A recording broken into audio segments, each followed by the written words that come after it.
Good evening and thanks for joining us. I'm Jim Ninsel, host of AZ Illustrated Politics, our weekly commentary and analysis of local, state, and national affairs. On tonight's show, we'll find out what a new poll tells us about this year's governor's race and other hot-button issues in Arizona.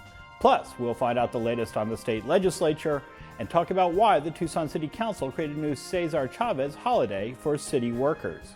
All that and much more is coming up next on AZ Illustrated Politics. But first, a look at today's top stories.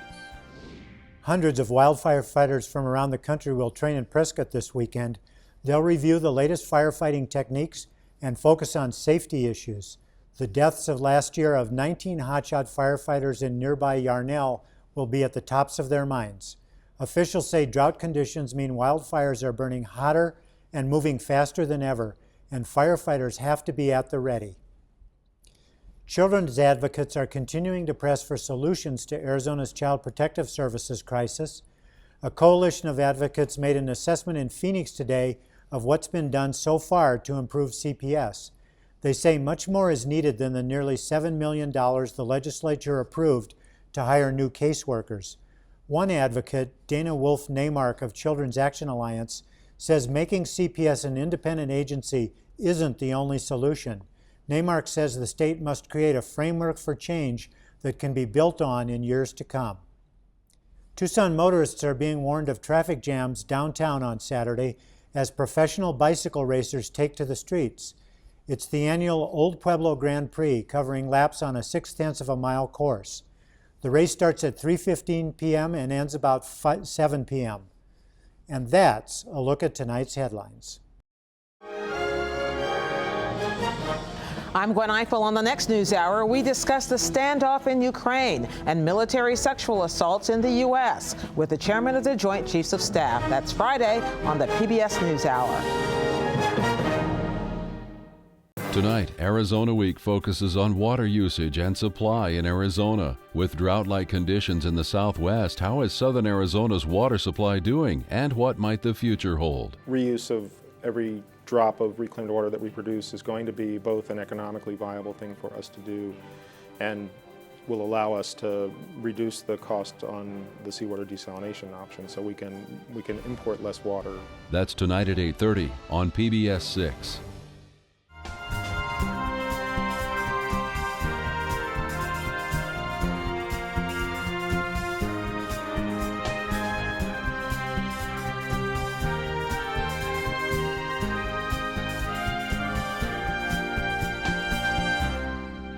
This week, Public Policy Polling released a new survey that suggests that this year's governor's race is up for grabs. Here to talk about the poll and so much more, Arizona Education Network President Ann-Eve Pedersen, former state lawmaker Jonathan Paton, and Arizona Daily Star columnist Tim Steller. Thanks to all of you for being here. Thank you.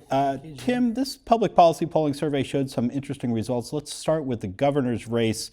This is presumably Governor Jan Brewer's last term, and so we have a wide open field here. Fred Duvall on the Democratic side, a lot of candidates on the Republican side, and this survey that we saw this week shows that there's really no clear front runner. Yeah, as the public policy polling people said, the front runner was undecided at 34%.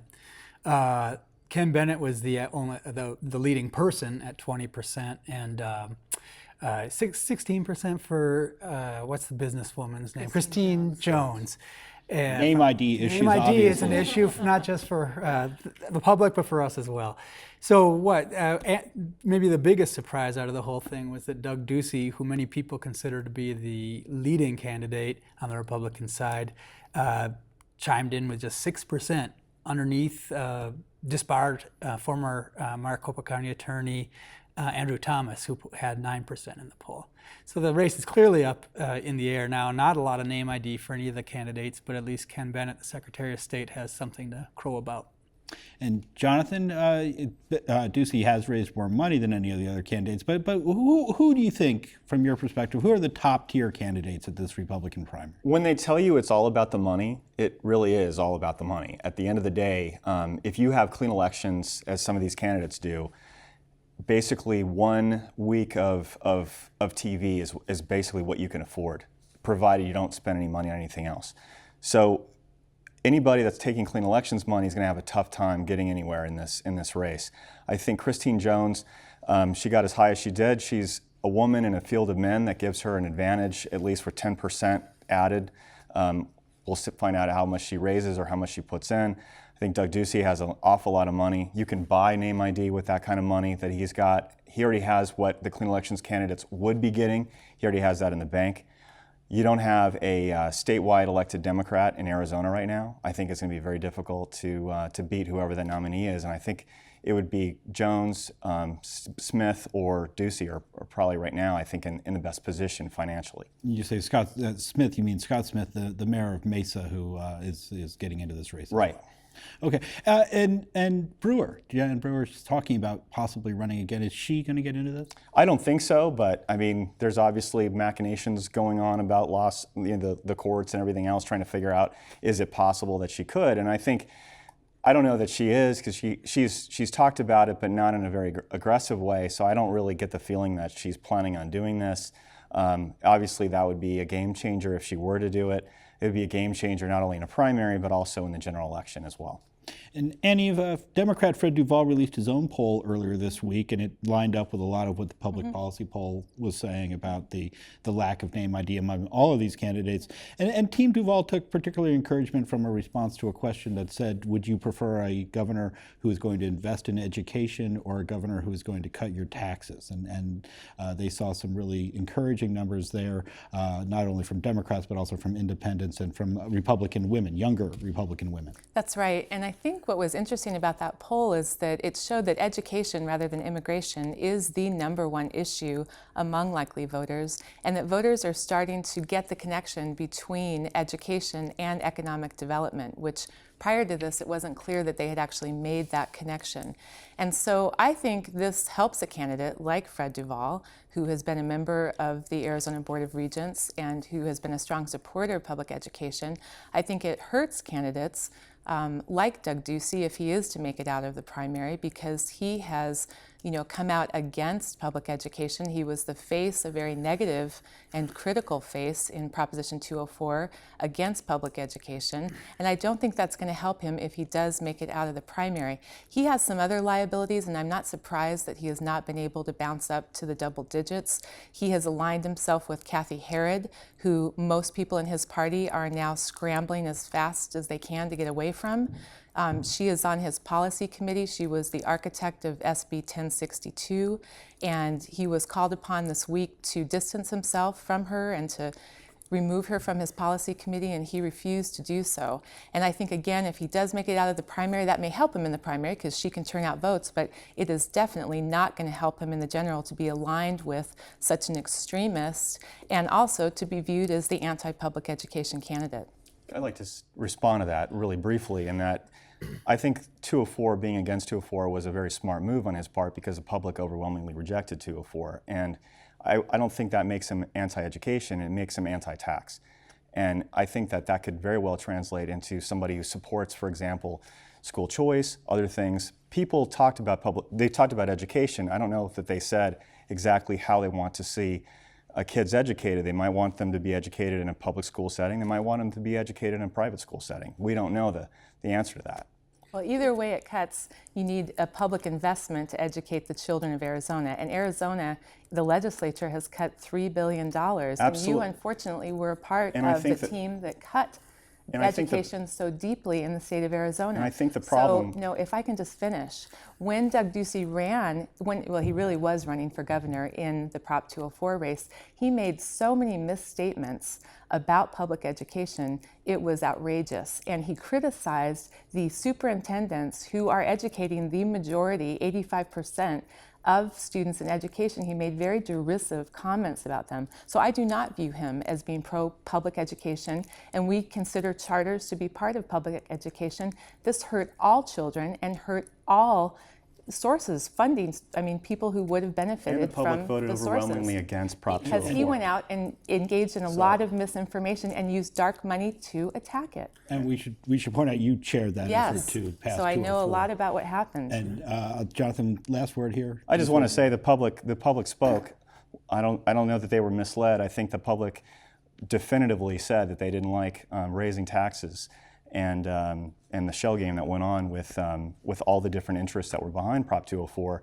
They rejected overwhelmingly. I think that put him in a great position to be able to say, I'm willing to reduce taxes, I'm going to oppose tax increases, and I'm not going to go through this process where we just raise a tax every time we want to see another interest. I see Tim wants to weigh in here. I'm interested in why you haven't spoken more or at all about Ken Bennett. I mean, here he is with the lead at 20%. You seem to think that Doug Ducey has something going for him, but why wouldn't the leader in the poll? I think that he has a good chance, but the problem is, like I said before, if you're a clean elections candidate, the most money you're going to get is basically to pay for 1 week of advertising on television. If he can't go beyond that threshold, it's going to be difficult. We're all talking about people's relative name ID that they have right now. Ken Bennett's been in office for a fairly long time. He definitely has good name ID, but whether that translates into an actual win on election day, I think it's really going to come down to who has the most money going into early balloting. That's when it really matters. And just the costs are prohibitively expensive, and if you only have the certain amount that you get from clean elections, I seriously doubt it's going to be very difficult to go beyond that. I would also say, speaking of money, and I know we have to get on to other topics, but Christine Jones has a lot of money. Oh, absolutely. She has $9 million, and she's now sitting pretty at 16% of the early vote. And the only woman in the only crowd. woman. It gives her a huge advantage in this race. But I think the real thing is, and this always comes down to it, are you willing to commit that money? People have money, they talk about it a lot, they use it as a talking point, but do they actually commit it and do they actually spend it? We don't see that quite often. We did see it with Will Cardin recently, but we don't know if she's willing to actually spend the money. Is Doug Ducey willing to spend his own money in this race? That's a big game changer as well. Will Cardin is, okay, I'll let that go if you want me to. But, Will Cardin coming back from he's the a Secretary perfect of State's. example of how money doesn't always work for you. I mean, he spent all that he could, and he didn't get anywhere. So. Right. So we'll be talking a lot more about the governor's race clearly on this program, but I also wanted to mention the AG's race also came up in this poll and showed a very competitive race, Tim, between Democrat Felicia Rodolini, the Democrat 6 points ahead of Republican Tom Horn. Why do you think Horn has such poor numbers? Well, he's got ethical issues all around him. He just had an administrative hearing about whether he violated campaign finance laws. Went on about a month ago. The idea being that his last campaign for Attorney General coordinated with an outside group to put ads up against an opponent. So he's surrounded by clouds of controversy. I mean, he just doesn't have good, positive publicity at this stage. And Jonathan, how big a problem does Horn have in this primary against Mark Brnovich? Horn is already getting lit up on the TV screens up in Phoenix with some advertising. Brnovich isn't pulling any punches. He's saying, do you want an attorney general who has his private defense attorney on speed dial, and pointing at Horn's Should you be enforcing the law, or you should be the subject of the law being enforced on you? I think that's really the problem that he has. And Mark Brnovich, whether he is starting his campaign obviously with a deficit of name ID, but I think he will be able to raise money over the period of time that he has. I also think that there are also now outside groups that are playing already in this race. They're going to be playing both on the Democratic side, the Republican side, and I think that a lot of people have made the decision that the best path forward to keep this state in Republican hands is to support Brnovich. That doesn't mean that Brnovich doesn't have a tough hill to climb in order to win that primary, but I think that there is a growing number of people that are supporting him over Horn simply because they don't think it's a winnable seat otherwise. And is Tom Horn, or is Felicia Rodolini the Democrats' best hope for a statewide win this year? I think so, and I think that I'm going to say when she wins, I think that she will be setting herself up to be a potential future governor. I think the Democrats in Arizona have had a very shallow bench for quite some time now and have not held a statewide elected office in some time. And so I think she is the best hope for, I think, moving forward, after this current gubernatorial election. I think she's setting herself up very well. And she has already outraised Tom Horn by more than $200,000. Brnovich, who got in fairly late at the end of the year, was only at $51,000. I understand maybe he's making up for that now. But Horn obviously has much more name ID. Sometimes even notoriety can help you a little bit in that respect. And Tim, another interesting poll result, 49% of Arizonans now support gay marriage, just 41% oppose it. You throw in the civil unions, you've got 3 out of 4 voters in support of gay unions. Yeah, I mean, the momentum on this issue is just overwhelming when you consider Arizona. We banned gay marriage, I can't remember how many years ago, but it wasn't too long ago, and it's just changing almost day by day. Some of the reason for that is that it's the older age group that's been opposed to gay marriage, and some of them are reaching the end of their lives, and there are younger people coming of age to vote who have no problem. They don't see the issue with same-sex couples getting married. Jonathan, you think this could very well be on the ballot in 2016? You think the gay marriage ban is going to be overturned by the voters here? I think that's really probably the biggest issue is whether there's a group that forms with the money to put it on the ballot and let the people decide. I think that's going to be I don't know the answer to that question. There was an effort being put in place recently to do that. It went nowhere. I don't know what will happen if they do rally in order. That kind of polling, I don't know what the methodology that was in this current poll, but the people who actually spend money on these races, they're going to do exhaustive polling, I'm sure, before they make up their minds to commit to what is almost $1 million just to get something on the ballot these days, especially because this has to be a constitutional amendment. It's the 31st article, I think, of our state constitution, the marriage amendment. If that's the case, I think you're going to see a lot of money. I think they have the capacity to raise that kind of money, and Arizona's clearly showing a much more libertarian streak right now. And Ann-Eve, the poll also showed widespread opposition to SB 1062, the legislation that Brewer vetoed that would have overridden ordinances in Tucson and other communities that prohibit discrimination against gays and lesbians.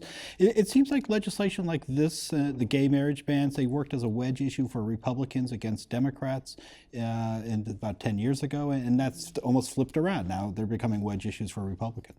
I agree, and I think we saw that evidenced by the Republican gubernatorial candidates who were really racing over each other to see who could get out first to come out against this. Scott Smith was the first one, I believe, followed by Christine Jones, and Doug Ducey took his time because he was busy campaigning across the state. But I think that they were very quick. McCain, Flake immediately came out against it. So I agree. I think it can be dangerous for you if you are viewed as a Republican who agrees with discrimination.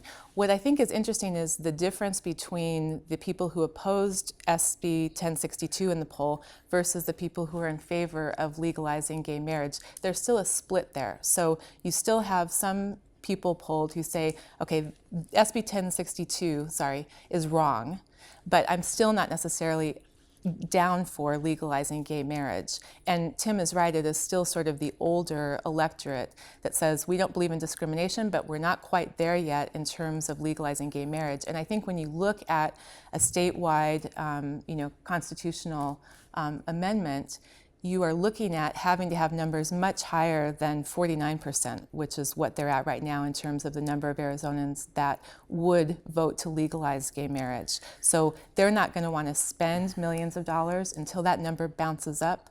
I would say a significant percentage. It went up 5 points over 3 years. So if we keep pace with that, maybe not 2016, but maybe 2018. Although a presidential election year might be a better year to have it on the ballot. But Tim, you wanted to weigh in here. Yeah, there's sort of a wild card issue in this, which has been a topic of interest for me, which is the legalization of marijuana. It's very likely to be on the ballot in 2016. And I'm not sure if that would help or hurt the idea of legalizing gay marriage. I think it might kind of divide people's attention and perhaps take people's attention away from the gay marriage. I'm not sure which would rise to the top. I disagree. I think that if you put legalizing marijuana on the ballot, what it does is it brings out young voters.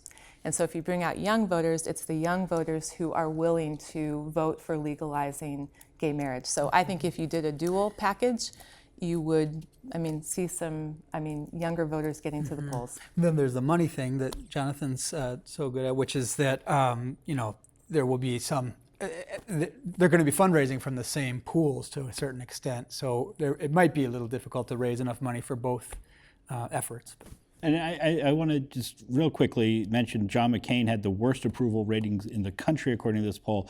30% disapproval, 30% approval, 54% disapproval. Ann-Eve, why do you think McCain's numbers are so low? You know, I think that McCain has unfortunately been a very sore loser. You know, he lost the presidential race, but he seems to take every opportunity to ding President Obama, and I think that just doesn't sit well with the American people. I think that right now, I'm very grateful he is not the sitting president, given what is going on in Russia and giving sort of his bellicose attitude toward what is developing there. We do not want to enter into World War III here, and I think people see, once he was put on a national stage, I think they saw an underbelly to him that those of us who had had dealings with him when I was at the newspaper, he actually sent me a letter of apology because he went into just a rage over a very simple question. So he has anger issues. I think he has been a very fierce opponent of the president's unnecessarily. And let's not forget that he introduced the world to Sarah Palin, and I think Americans have not quite forgiven him for that yet. Jonathan, do you think McCain would be vulnerable if he runs again in 2016?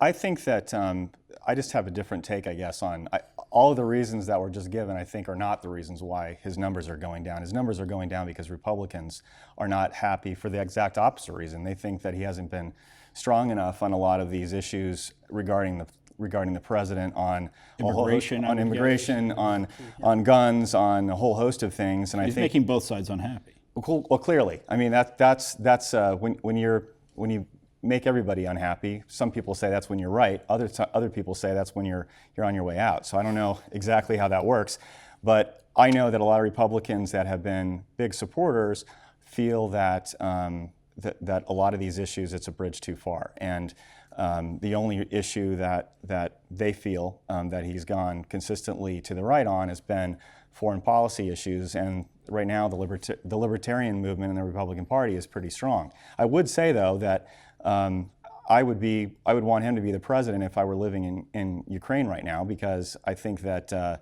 what the president has allowed to happen without really much of a response so far is shocking. And having studied in Russia and having witnessed what freedom, that brief amount of freedom that was there and now is being extinguished by a former KGB colonel, it's very shocking to me.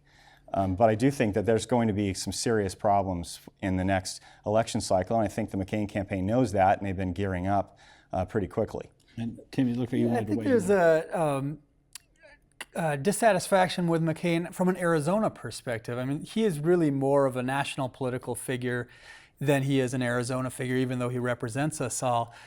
He more or less seems to be spending his time as a shadow Secretary of State, a constant critic on foreign policy. That seems to be his passion.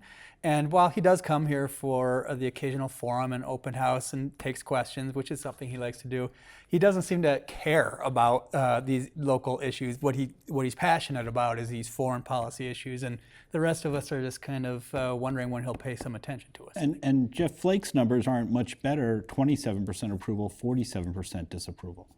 That's mystifying to me. I mean, I guess I don't understand he hasn't done a lot in his short time in office. And I would think it would just mostly reflects disapproval of Congress in general, including the Senate.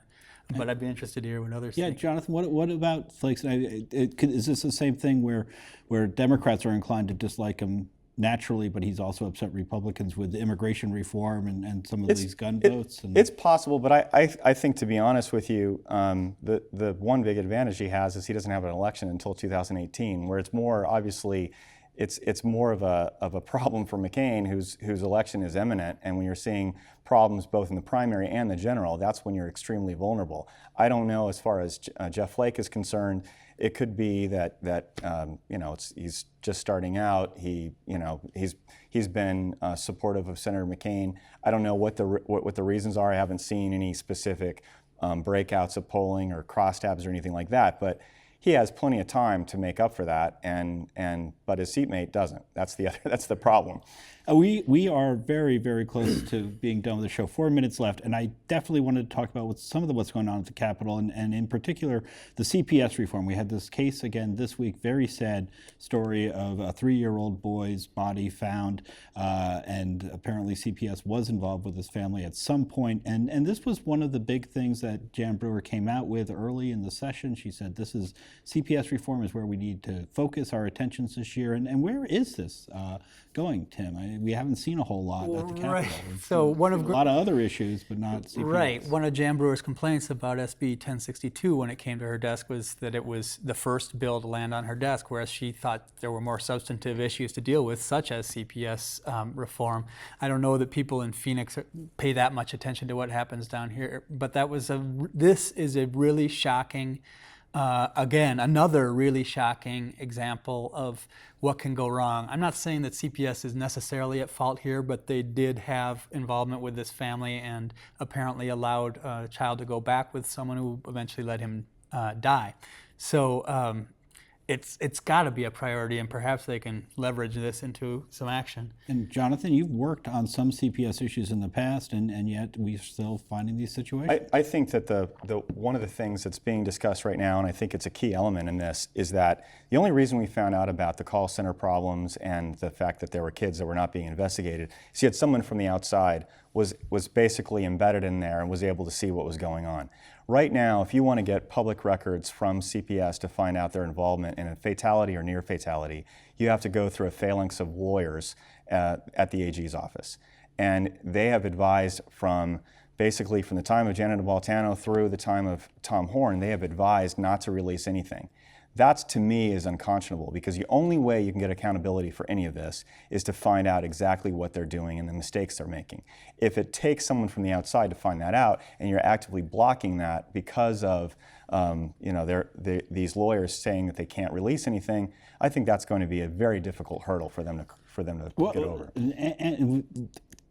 I think about a minute left here. Ann-Eve, I want to get your perspective on both what they're doing with CPS and what really needs to be done to help kids. Well, I agree with Jonathan in terms of all records that can be released should be released, and the law should really not be protecting an agency if it's not doing its job. But in saying that, I do think perhaps we do need some outside audits done regularly of CPS, not from within, but from far outside the system, and get national experts to come in and regularly review what is going on there. But let's not forget that we have had a lack of enough caseworkers within CPS now. There have been efforts to restore those this year, but when the cuts began back in 2008 and 2009, CPS lost hundreds of caseworkers because of the budget cuts. There were other things that could have been done, but the governor and the state legislature did not do those things.